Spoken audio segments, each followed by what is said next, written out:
இந்த ஐபிஎல் டோர்னமெண்டின் 24வது போட்டியாக வான்கடை மைதானத்தில் மும்பை மற்றும் பஞ்சாப் அணிகள் மோதிய போட்டியில் 7 விக்கெட்டுகள் வித்தியாசத்தில் பஞ்சாப் அணி வெற்றி பெற்றுள்ளது.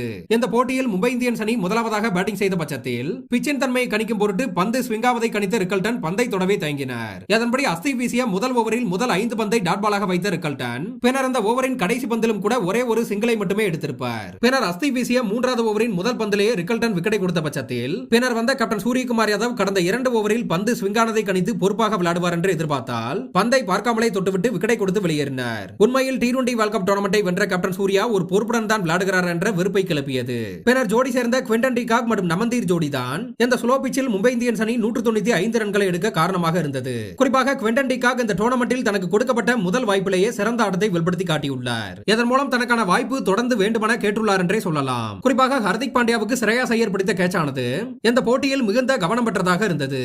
பந்தை பிடித்து பவுண்டரி ரோப்புக்கு வெளியே விழுகும் போது அந்த கடைசி நொடியில் பந்தை உள்ளே தூக்கி எறிந்திருப்பார். அதாவது ஏரில் இருந்த கடைசி நேரத்தில் கூட ஸ்ரேயாஸ் ஐயர் புத்திசாலித்தனமாக செயல்பட்டது அனைவருக்குமே வியப்பை ஏற்படுத்தியது. அதன்படி அங்கு டக் அவுட்டில் இருந்த ரோஹித் சர்மா மற்றும் சூரியகுமார் யாதவ் இருவருமே இந்த கேட்சை நம்ப முடியாத அளவில் வியந்து பார்த்தனர். பின்னர் அந்த ஸ்கோரை சேசிங் செய்த பஞ்சாப் அணியை பார்த்தோம் என்றால் பிரப்சம்பிரான் சிங் சிறந்த தொடக்கம் கொடுக்க பின்னர் ஸ்ரேயாஸ் ஐயர் விளையாடியது மிகுந்த கவனம் பெற்றதாக இருந்தது.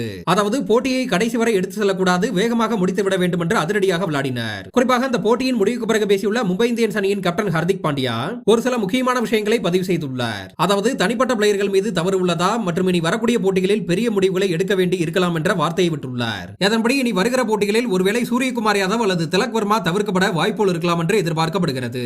ஏனென்றால் இவர்கள் 2 பேரும் தான் ஏதோ தங்களது வாழ்நாளில் மிகப்பெரிய சாதனைகளை புரிந்து தற்போது ஓய்ந்து உட்கார்ந்தது போல விளையாடி வருகின்றனர். அதன்படி இந்த பஞ்சாபுக்கு எதிரான தோல்வி குறித்து பேசியுள்ள ஹர்திக் பாண்டியா உண்மையை சொல்ல வேண்டுமென்றால் என்னால் இப்போது அதிகம் பேச முடியவில்லை. நாங்கள் ஒரு அணியாக உட்கார்ந்து ஆலோசனை மேற்கொள்ள வேண்டும். அதாவது எதில் தவறு விடுகிறோம், தனிப்பட்ட பிளேயர்கள் தவறு செய்கின்றனரா, இல்லை ஒரு அணியாக தவறு செய்கிறோமா, இல்லை போட்டியின் திட்டங்களில் தவறு செய்கிறோமா என்பதை பற்றி பேச வேண்டும். பஞ்சாப் அணி இந்த போட்டியில் பேட்டிங், பவுலிங் மற்றும் ஃபீல்டிங் என்று அனைத்திலுமே சிறப்பாக செயல்பட்டது.